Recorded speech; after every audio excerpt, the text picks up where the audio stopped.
देवकी बड़ी साधवी थी। उनके शरीर पर देवता लोग निवास करते थे। समय आने पर देवकी के गर्भ से प्रतिवर्ष एक एक करके 8 पुत्र था, एक कन्या उत्पन्न हुई। पहले पुत्र का नाम था कीर्तिमान। वसुदेव ने उसे लाकर कंस को दे दिया। देते समय तो बड़ा कष्ट हुआ, पर मन में विचार करने लगे कि भाई हमने इससे बोला है, अगर नहीं दे जाएंगे तो हमारी बात झूठ हो जाएगी। ये लाकर के दे दिए। इस तरह से 6 बालक कंस ने मार दिए।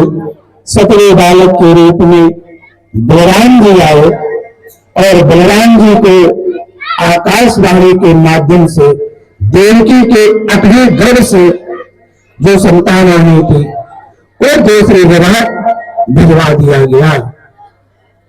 जानकी को सजा रहे हैं।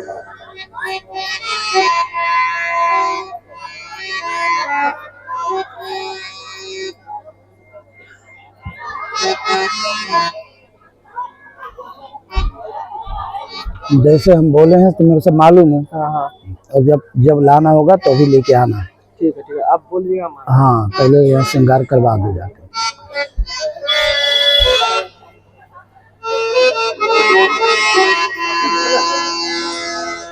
इस तरह से बलदेव जी ने कहा ठीक है, और उस बालक को लेकर के लौट आए। परंतु उन्हें मालूम था कि कंस बड़ा दुष्ट है, इसका मन उसके हाथ में नहीं है। उन पर विश्वास नहीं किया। मगर नारद कंस के पास आए और बोले कि कंस थोड़ी बढ़ा दे, उसकी आवाज क्यों नहीं बढ़ती है? इतने दिन से तुम्हारी सजेंगे तुम्हारी नहीं हो पाई। गोद बेटियां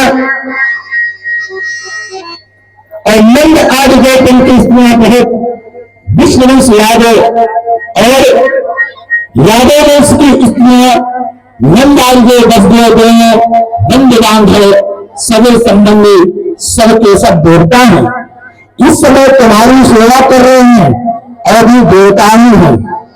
इसलिए देवताओं की ओर से और सबके वध की तैयारी की जा रही है। जब देवता सुनारे बिना कह करके चले गए तब कंस को निश्चय हो गया कि वंशी देवता है और देवकी के गर्भ में विष्णु भगवान मुझे मारने के लिए पैदा होने वाले हैं। इसलिए उसने देवकी और वसुदेव को हथकड़ी बेड़ी जड़कर पेट में डाल दिया।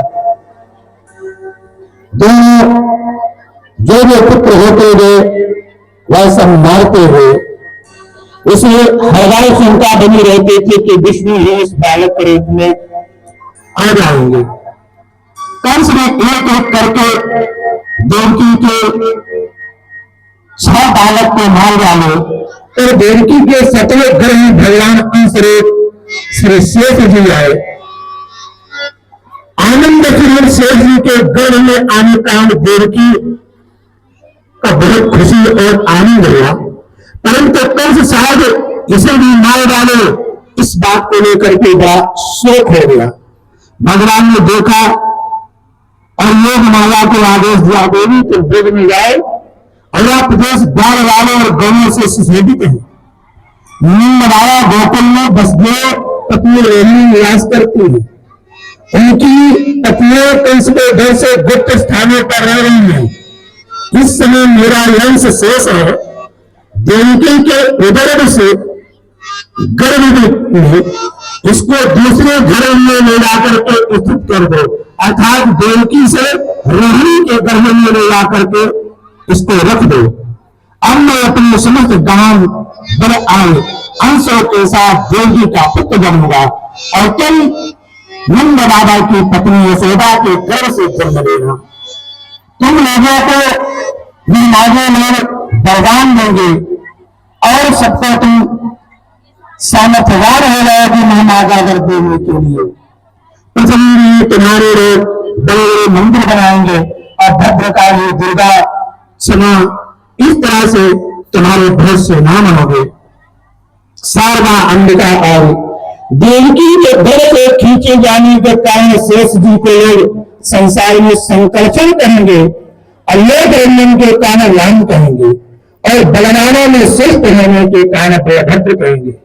जब भगवान ने इस प्रकार आदेश दिया तब लोग ने आज्ञा से रिहाई करके ऐसा ही और उनकी परिक्रमा करके वहां से चल दी। जब लोग माया ने देवकी का गर्भ ले जा करके रोहिणी के उदर में रख दिया तब समस्त नगरवासी आपस में कहने लगे कि देवकी का गर्भ तो खंडित हो गया है। और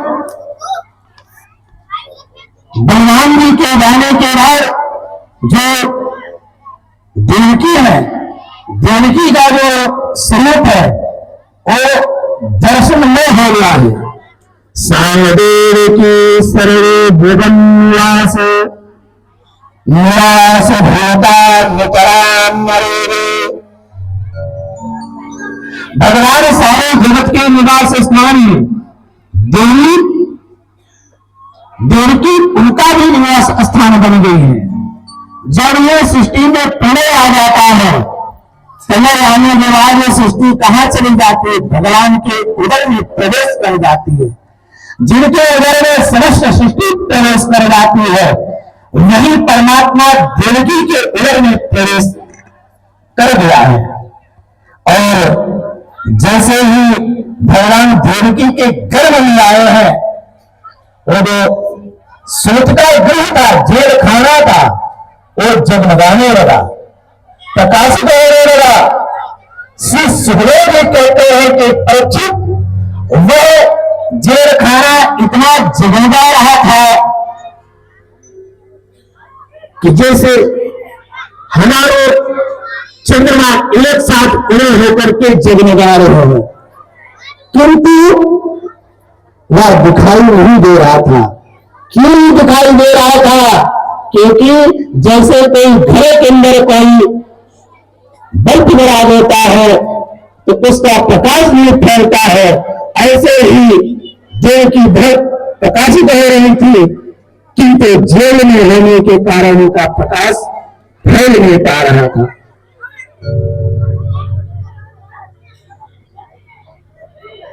कई समय एक दिन जाते हुए देखा और मन ही मन कहने लगा कि देवकी जितनी सुंदर रही है, आज से पहले कितनी सुंदर हमने इसको कभी नहीं देखा।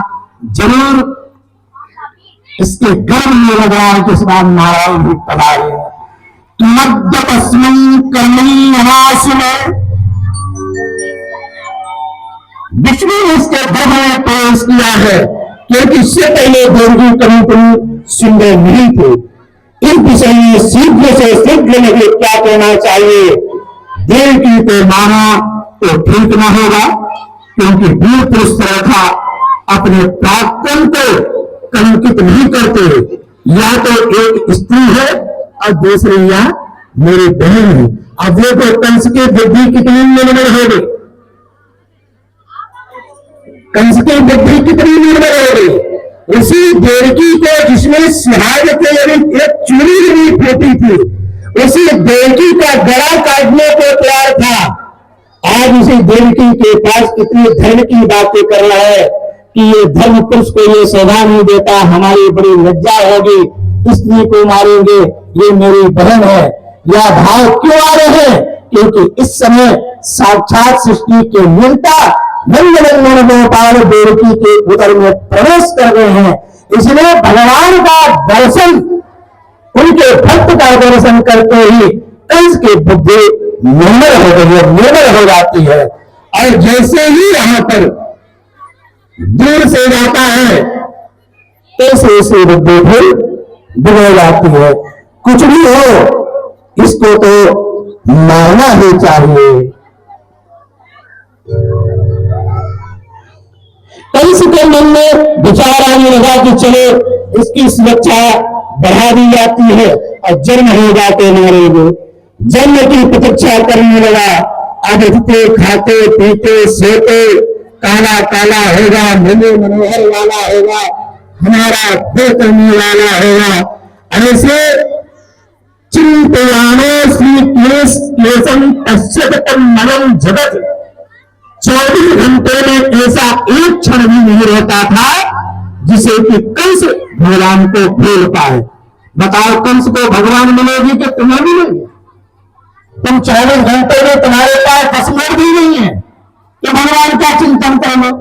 बस चिंतन करोगे तो फलाने ये हो गए, फलानी ये हो गई, उसके यहाँ इतना धन आया है, उसका लड़का नौकरी में लग गया, बस दिन भर बात करोगे चौड़ा चौड़ी की। कृष्ण कंस बोले को 24 घंटे में सोता भी है तो स्वप्न देखता है, तो मारने वाला आ रहा है, मारने वाला आ रहा है। तो भैया तुम अगर ऐसे भी चिंतन कर लोगे तो भी तुम्हारा उद्धार हो जाएगा। चिंतन तो रहा, कंस चिंतन करने लगा। परीक्षित को सुखदेव भी कहते हैं, परीक्षित भगवान शंकर और ब्रह्मा जी कंस को तोड़ खाने में आए और उनके साथ अपने अस्त्रों के साथ समस्त देवता नारद भी आए और सुमधुर वाणी से समस्त देवता मिलकर के भगवान की स्तुति कर रहे हैं। आइए भी हम आप अपनी अपनी वाणी से, अगर मेरी वाणी से आप लोगों को याद हो जाएगा तो आप लोग भी भगवान की स्तुति करिए, ताकि भगवान नंद नंदन जल्दी से दम से यहाँ पर पधारे। स्वागतम कृष्णा, स्वागतम कृष्णा, कृष्ण